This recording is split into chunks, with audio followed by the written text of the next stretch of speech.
Muy buenos días, soy Juan Vladimir Hualpavila y el día de hoy les voy a hablar sobre la teoría crítica, la escuela de Frankfurt, la fenomenología trascendental y hermenéutica. Introducción. El propósito de mi ensayo es analizar y explicar de una manera sencilla el significado e importancia de la teoría crítica. También sobre la escuela de Frankfurt como la fenomenología trascendental y hermenéutica.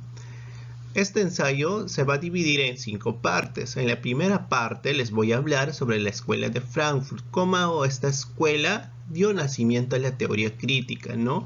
La cual se va a iniciar a partir de un grupo de intelectuales, pensadores, que tenían un pensamiento afín al marxismo. En la segunda parte les voy a hablar sobre la teoría crítica, que es una corriente de pensamientos muy importante del siglo XX a nivel mundial. En la tercera parte les voy a hablar sobre la fenomenología, que es una visión investigativa de las ciencias sociales y humanas. En la cuarta parte les voy a hablar sobre la fenomenología trascendental, que va a buscar descubrir la identidad del fenómeno, es decir, va a explicar cómo conocemos al fenómeno en sí.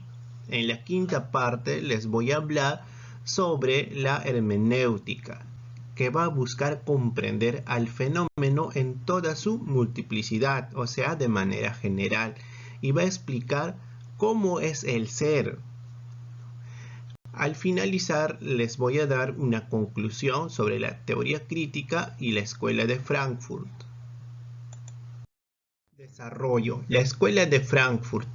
¿Qué es la escuela de Frankfurt? La escuela de Frankfurt es la agrupación de grandes pensadores, intelectuales, críticos que tenían una idea próximo al marxismo, y ellos van a fundar un instituto de investigación social que va a estar desvinculado de los grupos políticos y del conservadurismo. Y esta escuela es asociado a la Universidad de Frankfurt y lo fundan en el año de 1923. ¿En qué pensamientos y teorías se inspira la escuela de Frankfurt? Estos pensadores se van a inspirar en las teorías y pensamientos de Weber, de Freud y de Marx. ¿Y qué toman o se inspiran de Weber? De Weber se van a inspirar en el análisis histórico que realizó, ¿no?, de manera comparativa del racionalismo occidental, que estaba referido al capitalismo, al Estado moderno, a la racionalidad científica, a la cultura y la religión. ¿Y qué van a tomar de Freud? De Freud van a tomar el descubrimiento que realizó del subconsciente y dar la importancia del complejo de Edipo en el psicoanálisis del comportamiento, ya sea de la persona y de la sociedad. ¿Y qué van a tomar del marxismo o de Marx? La crítica que realizó a la ideología burguesa, a la alienación del trabajo, al materialismo histórico.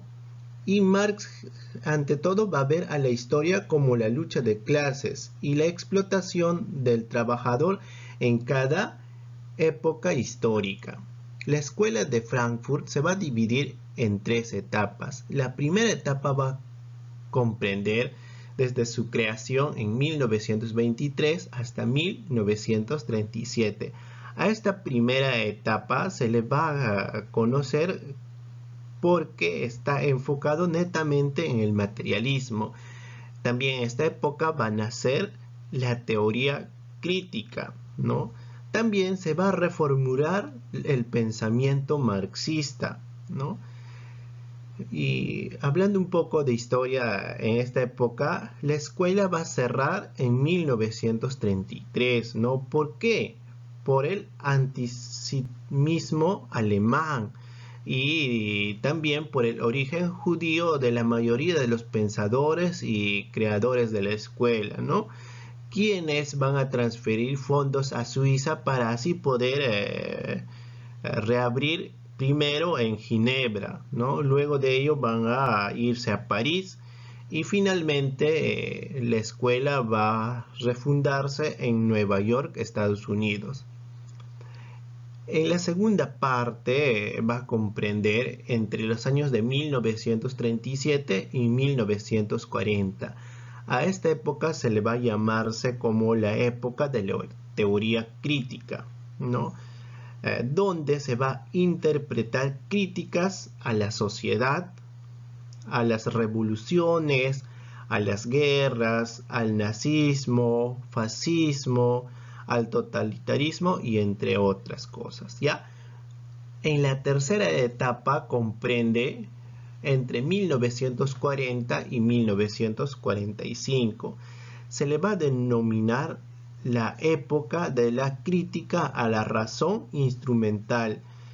En esta época, los pensadores o intelectuales van a tener cierta desconfianza respecto a la capacidad del hombre. ¿De qué?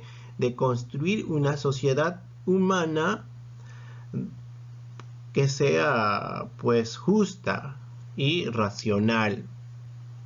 Además, se va a reformular la teoría crítica. ¿Para qué? Para que sea adaptada a la nueva época, de forma que no pueda ser controlada por las estructuras del poder.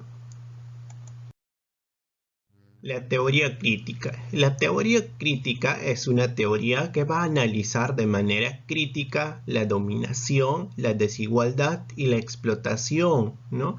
¿Para qué? Para favorecer el cambio social y la liberación de la dominación, para que así pueda emerger una nueva sociedad donde no haya dominación y que esa sociedad sea cooperativa y participativa, ¿no? Y la teoría crítica va a ser interdisciplinaria. ¿Qué quiere decir esto? Que va a combinar a muchos pensadores, ¿no? Que tenían una rama de la filosofía, sociología, economía, y también juntaba intelectuales de distintas ramas, ¿no? De las artes. La fenomenología. La fenomenología es un método de estudio filosófico que va a estudiar a los fenómenos. Va a provenir de dos palabras griegas. Primero, de fenomenón, que significa mostrarse a sí mismo, ¿no? Y también de logos, que significa estudio o ciencia. La fenomenología va a tener dos visiones. ¿Ya? La primera visión va a ser la fenomenología trascendental o descriptiva. Y la segunda visión, la fenomenología hermenéutica o interpretativa. Fenomenología trascendental o descriptiva va a centrar sus estudios en la epistemología, ¿no? Esto quiere decir que va a estudiar cómo conocemos a los fenómenos. También se va a focalizar en el regreso a la intuición reflexiva, ¿no? Para describir la experiencia vivida tal como se constituye en la conciencia. También va a describir, ¿no? La presencia del hombre en el mundo, ¿no?